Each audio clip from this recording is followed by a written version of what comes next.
इस वीडियो में हल करेंगे अध्याय 11 बिहार बोर्ड वर्ग 5। इसमें दिया गया है परिमाप एवं क्षेत्रफल। सबसे पहले हम लोग यहाँ पे ध्यान देंगे, दिया गया है खुली तथा बंद आकृतियाँ। यहाँ पे दो ठो सेफ्टी पिन दिया गया है। देखिए एक का मुंह जो है ना खुला हुआ है और दूसरे का मुंह क्या है, बंद है। तो इन दोनों सेफ्टी पिनों में क्या अंतर है?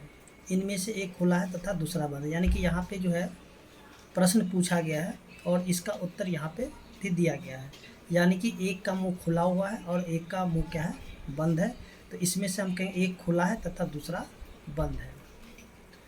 इसके बाद जो है यहाँ पे प्रश्न संख्या 1 दिया गया है। तो इसमें हमें क्या बताना है कि कौन सी आकृति खुली है और कौन सी आकृति बंद है। तो जैसा कि हम लोग यहाँ पे देखेंगे कि 1 नंबर प्रश्न में कि देखिए यहाँ से जो है ना ये वाला मुंह पूरा खुला हुआ है, ठीक है। तो ये हो जाएगा खुली आकृति। तो इसके नीचे हम लिख सकते हैं खुली। अब देखिए यहाँ से देखेंगे कि ये भी इसका मुंह खुला हुआ है पूरा, तो ये भी क्या हो जाएगा, खुली आकृति हो जाएगा। इसके बाद देखिए ये वाले जो है यानी कि प्रश्न संख्या 3, देखिए ये पूरा का पूरा बंद है, ठीक है। तो पूरा बंद है तो यानी कि ये भी क्या हो जाएगा, ये हो जाएगा आपका बंद आकृति। इसके बाद देखिए एस जो है, अगर एस को हम लोग देखेंगे तो यहाँ से देखिए इसका जो है ना मुंह खुला हुआ है, यहाँ पे क्या है, खुला हुआ है और इधर से भी क्या है, खुला हुआ है, ठीक है। तो यहाँ पे हम लोग कहेंगे इसको खुली आकृति, ठीक है। अगर इसका यहाँ से मुंह देखें तो खुला है, इधर भी खुला हुआ। अगर इसके अंदर देखें तो क्या है, बंद है, ठीक है। लेकिन इसको हम लोग खुली आकृति कहते हैं। इसके देखिए त्रिभुज है, तो त्रिभुज क्या है, देखिए सभी तरफ से बंद है, तो ये हो जाएगा बंद। इसकी जो बी है, देखिए बी यहाँ पे क्या है, पूरी तरीके से बंद है, तो इसको हम लोग कहेंगे बंद आकृति। अब यहाँ पे जो दिया हुआ ये वाला चित्र, तो देखिए इसका मुंह भी पूरी तरीके से बंद है, तो ये भी क्या हो जाएगा, बंद हो जाएगा। इसके बाद देखिए यहाँ जो प्रश्न संख्या 2 दिया गया है कि बिंदुओं को मिला करके कुछ बंद आकृतियाँ बनाइए। तो देखिए यहाँ जो बिंदु दिया गया है, तो इसी बिंदु को मिला करके हमें क्या करना है, कुछ बंद आकृतियाँ बना लेना है। तो चलिए हम लोग यहाँ पे बनाते हैं इसको।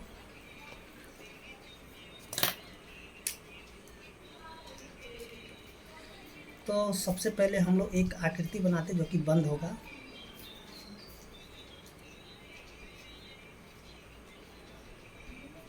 देखिए यहाँ से इसको जो है ना मिला देंगे, यानी कि चारों तरफ से घेर देंगे, तो ये बंद आकृति हो गया।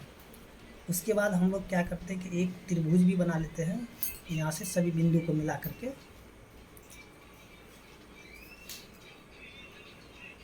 तो ये भी क्या हो गया, बंद आकृति, ठीक है। इसी प्रकार से आप क्या कर सकते हैं, और भी चित्र को बना सकते हैं। तो चलिए हम लोग और भी चित्र बना लेते हैं यहाँ से।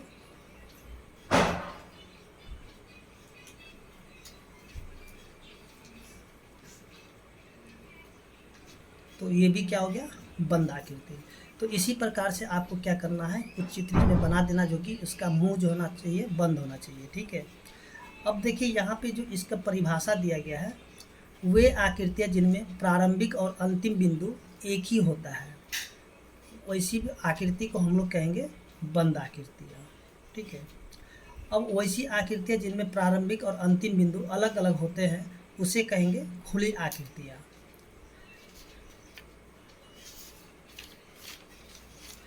अब जो है यहाँ पे जो दिया गया है कि अपने आसपास की वस्तुओं के चित्र बनाइए, इनमें से कौन सी आकृतियाँ बंद है और कौन सी खुली है, तो उसको हमें बताना है।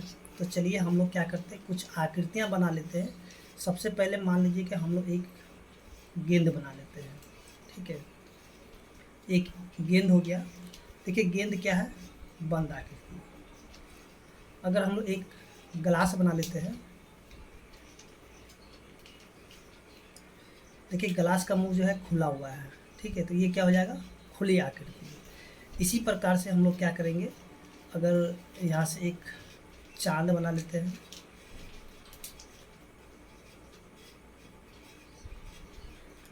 तो इसका भी हम लोग देखेंगे कि मुंह जो है बंद है, यानी कि ये क्या हो जाएगा, देखिए ये हो जाएगा खुली आकृति। और ये हो जाएगा बंद आकृति। इसी प्रकार से जैसे कि अगर हम लोग ब्लैक बोर्ड बना लेते हैं, इस प्रकार से होता है, तो इसका भी मुंह हम लोग देखेंगे तो ये क्या होगा, बंद होगा। इसको हम लोग कहेंगे बंद आकृति। इसके बाद मान लीजिए हम एक सुराही बना लेते हैं।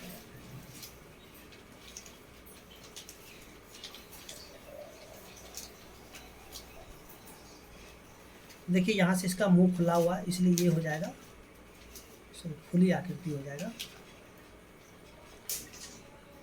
तो आपको क्या करना है, यहाँ पे इसी प्रकार से कुछ और प्रश्न बना करके देखना है, जो कि जिसका मुंह खुला होगा और किसी का मुंह बंद होगा। इसके बाद जो है प्रश्न संख्या जो हम लोग देखते हैं 4।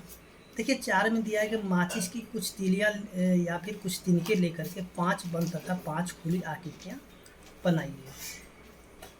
तो आप यहाँ पे क्या कीजिएगा, कुछ माचिस की तीली ले करके कुछ आकृति बना लीजिए। मान लीजिए कि सबसे पहले हम 3 माचिस की तीली लेकर के हम लोग इस प्रकार से आकृति बना सकते हैं, जो कि ये खुली है, ठीक है। ये क्या खुला, सबसे पहले हम लोग खुला हुआ बना लेते हैं। तो देखिए ये जो है ना, इसका मुंह खुला हुआ यहाँ से, तो इसलिए खुली आकृति हो जाएगा और ये 3 तीली की सहायता से बन जाएगा। इसके बाद जो 2 तीली की सहायता से हम लोग इसी तरह से बना लेंगे। देखिए इसका भी मुंह क्या है, खुला हुआ है, ठीक है। हमें यहाँ पे कुछ जो है ना, यानी कि 5 ठो बंद आकृति और 5 ठो खुली आकृति बनाना है। इसके बाद जो है हम लोग फिर से बना लेते हैं एक और आकृति। देखिए यहाँ से इस प्रकार से हम लोग बना लेंगे। तो यहाँ भी देखेंगे कि इसका मुंह जो खुला हुआ और इसमें हमें तीली कितना लगे, तो 1 2 3 और 4। इसके बाद जो है आगे फिर से हम लोग क्या करेंगे, एक और आकृति बना लेंगे यहाँ से इस प्रकार से, ठीक है। तो देखिए यहाँ से भी इसका मुंह खुला हुआ है, तो ये भी क्या हो जाएगा, खुली आकृति। और फिर से हम लोग क्या करेंगे, यहाँ से एक और चित्र बना लेंगे। तो देखिए यहाँ भी जो है ना, इसका मुंह खुला हुआ है, ठीक है। ये भी क्या हो जाएगा, खुली आकृति हो जाएगा। तो यहाँ पे देखिए 5 आकृति जो है खुली बन चुका है। अब हम लोग क्या करेंगे, 5 आकृति जो कि बंद बनाएंगे। तो सबसे पहले हम लोग यहाँ पे क्या करते हैं, 3 तीली की सहायता से त्रिभुज बना लेंगे। देखिए इसमें 3 तीली का प्रयोग किया गया है। इसके बाद जो है एक वर्ग बना लेते हैं, इसमें 4 तीली का प्रयोग किया गया है, ठीक है। आप यहाँ पे तीली लेकर के इसको प्रयोग करके देख सकते हैं। देखिए इसमें 4 तीली का प्रयोग किया गया है। इसके बाद जो एक आयत बनाएंगे, जिसमें भी इसमें क्या होगा, 4 तीली इसमें भी लगेगा। यहाँ से इस प्रकार से एक आयत हम लोग बना लेंगे। इसके बाद जो है हम लोग क्या करेंगे कि एक पंचभुज बना लेते हैं।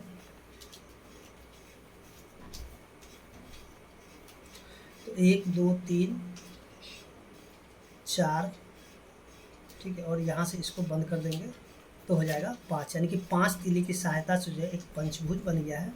इसके बाद जो हम लोग एक षष्ठभुज बना लेंगे, जिसमें कि 6 तीली का प्रयोग किया गया है।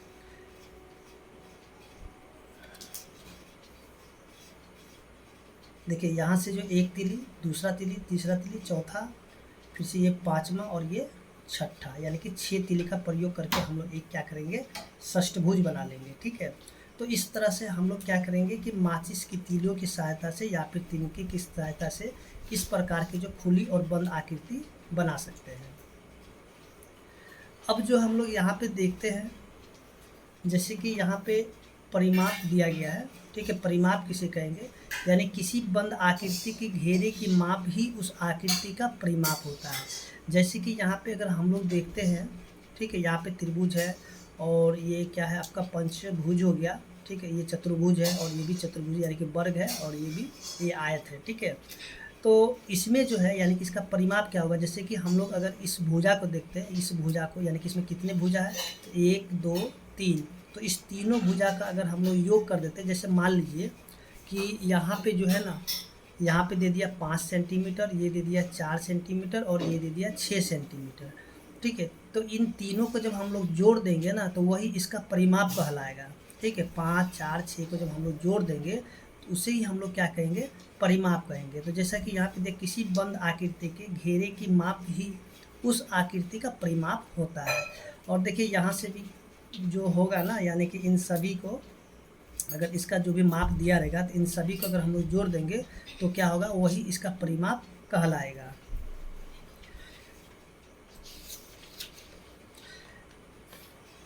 तो जैसे कि यहाँ पे हम लोग देखेंगे कि ये जो रीना जो है टेबल के ऊपरी तल के किनारे को मापी है और उनकी लंबाई यहाँ पे जो लिखा हुआ है, देखिए यहाँ पे जो है ये जो टेबल है, टेबल के जो है चारों किनारों का माप यहाँ पे दिया गया है और इन चारों का अगर हम लोग जोड़ देंगे ना तो वही इसका क्या होगा, परिमाप हो जाएगा, यानी कि उसे ही हम लोग परिमाप कहेंगे।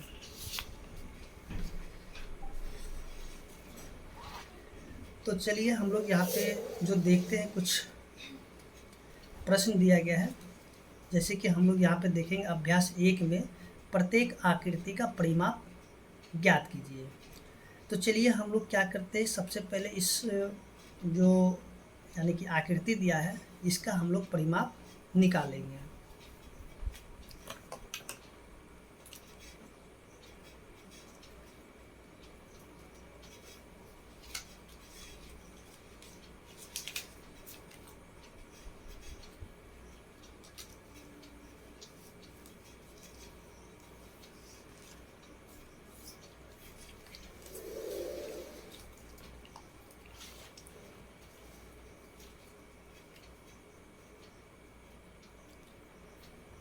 देखिए यहाँ से जो अगर हम लोग प्रश्न संख्या 1 को देखते हैं, 1 का जो ए दिया गया है इसमें जो है इस प्रकार से आकृति बनी हुई है, यानी कि एक वर्ग बना हुआ है, ठीक है। तो इसका हम लोग क्या करेंगे कि चलिए हम लोग पहले समझ लेते हैं इसको। सबसे पहले हम लोग यहाँ पे समझेंगे इसको, ठीक है, बाद में इसको हम हल करेंगे। देखिए यहाँ पे जो है ना एक वर्ग दिया गया है, ठीक है, ये क्या है, एक वर्ग है। मान लेते हैं कि इसका भुजा है, ठीक है, माना कि इसका भुजा क्या है, ए है, ठीक है। तो जैसा कि हमें पता है कि वर्ग की जो जितनी भी भुजा होता है सभी एक समान होता है, यानी कि ये जितना होगा उतना ये वाला भुजा होगा और ये भुजा जितना होगा उतना ये वाला होगा और ये भी उतना ही होगा जितना कि ये होगा, यानी कि सभी भुजा क्या होगा, एक ही जैसा होगा। तो अगर अगर ए है तो ये भी क्या हो जाएगा, ए हो जाएगा और ये भी ए होगा और ये भी ए हो जाएगा, ठीक है। तो हम लोग यहाँ पे देखिए ये तो आकृति क्या है, वर्ग है। तो हम लोग क्या करेंगे, सबसे पहले इसका सूत्र को देखते हैं, वर्ग का परिमाप, ठीक है, वर्ग का परिमाप। देखिए वर्ग का परिमाप क्या होगा, जैसे कि हमें पता है कि किसी भी आकृति यानी बंद आकृति का परिमाप क्या होता है, उसका सभी भुजाओं का योग होता है। तो हम लोग यहाँ पे लिख सकते हैं सभी भुजाओं का योग, ठीक है। तो जैसे कि हमें यहाँ पे दिया गया, यानी कि इनका भुजा क्या है, ए है, सबसे पहले दिया हुआ ए, फिर से देखिए यानी कि सभी ए है, यानी कि 4 भुजा है तो सभी ए दिया हुआ है। तो मान लेते हैं कि यहाँ पे ए है, फिर से ए है और फिर से ए है।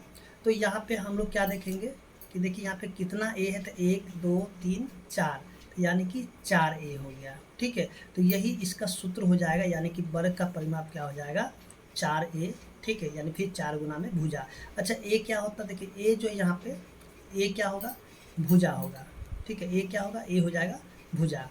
तो हम लोग यहाँ पे सीधे सीधे कह सकते हैं वर्ग का परिमाप क्या हो जाएगा, 4 ए, ठीक है, 4 ए बोले या फिर 4 गुना में भुजा बोल देंगे, ठीक है। तो ये सूत्र को आप याद रखिएगा क्योंकि हर एक जगह जो है इसी सूत्र के सहायता से यानी कि वर्ग का जो परिमाप निकालना होगा तो उससे निकल जाएगा, ठीक है। इसी प्रकार से जो है अगर हम लोग आगे देखते हैं दूसरे आकृति को, चलिए यहाँ पे हम लोग समझते हैं दूसरा आकृति यानी कि आयत है, ठीक है, ये क्या है आपका आयत है, ठीक है, इसको हम लोग कहते हैं आयत। देखिए आयत में क्या होता है ना कि सामने का जो भुजा होता है वो एक बराबर होता है। देखिए ये जितना होगा उतना ये सामने वाला भी होगा, ठीक है, और ये जितना होगा उतना ये सामने वाला होगा, ठीक है। यानी कि आयत का क्या होता है, सामने की भुजा क्या होता है, एक समान होता है। अगर हम मान लेते हैं इसको एल में होता है लंबाई, ठीक है, एल में क्या होता है, चलिए हम लोग यहाँ पे लिख लेते हैं, एल का मतलब लिखेंगे लंबाई, ठीक है, और इसको हम लोग कहते हैं चौड़ाई। चौड़ाई को हम लोग बी के द्वारा दिखाएंगे, ठीक है, यानी कि ब्रेथ हो जाता है, तो इसको हम लोग कहेंगे चौड़ाई। तो अब हमें यहाँ पे क्या करना, आयत का अगर हम लोग सूत्र निकालते हैं तो देखिए कैसे इसका परिमाप निकलेगा। आयत का जो परिमाप होगा ना क्या होगा, यानी कि यहाँ भी क्या करेंगे, सभी भुजाओं का योग, ठीक है। अगर हम लोग क्या करेंगे ना, इन जितने भी भुजा है अगर उन सभी को हम लोग जोड़ देंगे तो हमें परिमाप मिल जाएगा। अच्छा इसमें देखिए, तो अगर ये L है तो सामने वाला भी L होगा, अगर ये B होगा तो ये सामने वाला भी B हो जाएगा, ठीक है। तो देखिए अभी हम लोग क्या करेंगे कि सभी भुजाओं का योग देखेंगे। तो इन सभी को हम लोग जोड़ते हैं, तो सबसे पहले देखिए L है, उसके बाद फिर से क्या है B है, उसके फिर से सामने क्या है L है, उसके फिर से जो है ना B दिया गया है। तो देखिए यहाँ पे देखेंगे कि जो भी एक जैसा होगा उन सभी को हम लोग एक जगह करेंगे। देखिए L यहाँ पे भी है और यहाँ भी L है, यानी कि कितने L है, 2 ठो L है, तो इसको हम लोग लिख सकते हैं 2L। फिर यहाँ पे देखिए जोड़ का चिन्ह लिखेंगे, देखिए B यहाँ पे एक ठो और एक ठो और है, यानी कि 2 ठो B है, इसको हम लोग लिखेंगे 2B, ठीक है। तो देखिए यहाँ पे 2, यहाँ भी 2 है, यहाँ भी 2, इन दोनों में से क्या करेंगे, इस 2 को एक ठो यानी कि कॉमन ले लेंगे, तो बचेगा क्या, एक ठो L बचेगा और एक ठो B बच जाएगा, ठीक है, यानी कि L और B बच जाएगा।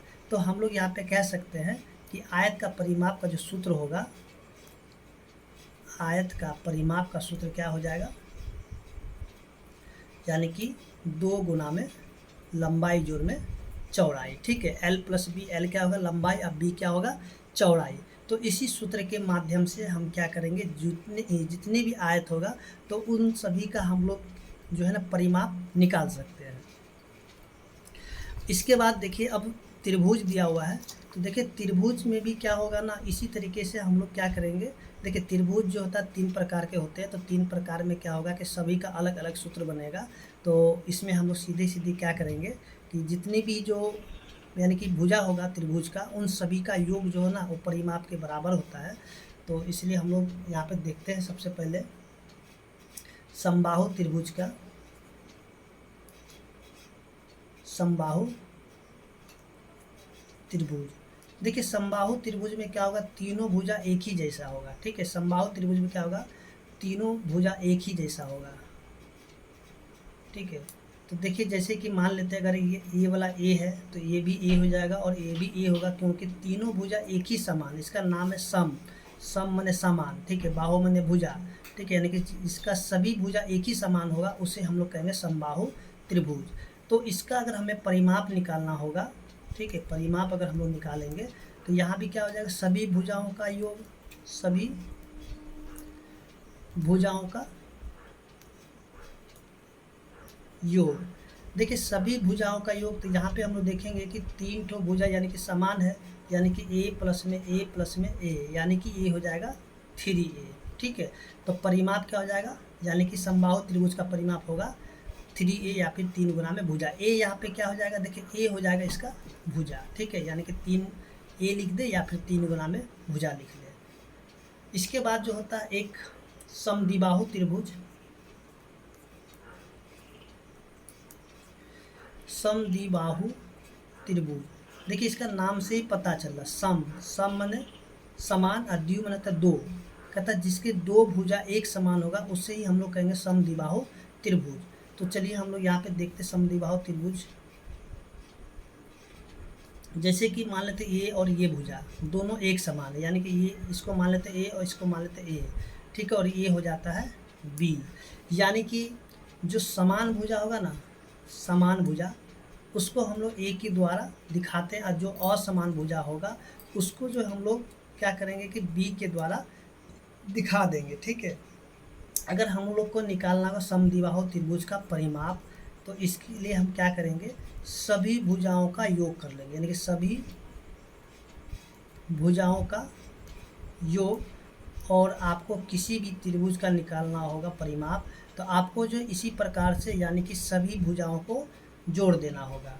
तो देखिए यहाँ से लिखेंगे A प्लस में A प्लस में B, तो A देखिए कितना है 2A, यानी कि 2, यानी कि A दोनों समान है, तो इसको हम लिखेंगे 2A, और जोड़ में ये देखिए असमान है, इसको हम लोग ऐसे ही लिख करके रहने देंगे, ठीक है, यानी कि इसका परिमाप क्या हो जाएगा 2A प्लस में B हो जाएगा। इसके बाद जो एक आता है विषमबाहु त्रिभुज, ठीक है, विषम माने क्या होता है असमान, ठीक है, विषम माने क्या हो जाएगा, असमान, यानी कि जिसका एक भी भुजा समान नहीं होगा उसे हम लोग कहेंगे विषमबाहु त्रिभुज। विषमबाहु त्रिभुज। तो विषमबाहु त्रिभुज में क्या होगा, एक भी भुजा समान नहीं होगा, ठीक है। इस प्रकार से हम बना सकते हैं। अगर मानते हैं ए हो जाएगा, इसको बी मान लेते हैं, इसको सी मान लेते हैं, क्योंकि सभी जो है ना असमान है, इसलिए सभी को अलग अलग नाम से हम इसको लिख सकते हैं। तो इसका अगर हम लोग को परिमाप निकालना होगा तो इसमें भी हम लोग उसी प्रकार से करेंगे, क्या, सभी भुजाओं का योग, सभी भुजाओं का योग। तो यहाँ पे सभी भुजा क्या है, एक ठो ए है, एक ठो बी है और एक ठो सी है, तो इसका परिमाप इसी प्रकार से हो जाएगा। अब देखिए, आपको किसी भी बंद आकृति का अगर परिमाप निकालना होगा तो आपको इसी प्रकार से जो है, यानी कि सभी भुजाओं का योग कर देना होगा, सिर्फ और सिर्फ वृत्त को छोड़ करके, ठीक है। वृत्त का फॉर्मूला अलग होता है, ठीक है। अगर इसमें दिया जाएगा तो आपको बताया जाएगा कि वृत्त का जो है सूत्र किस प्रकार से होता है। तो उम्मीद करते हैं कि आपको जो है सूत्र समझ में आ गया होगा। तो हम लोग देखते हैं इसका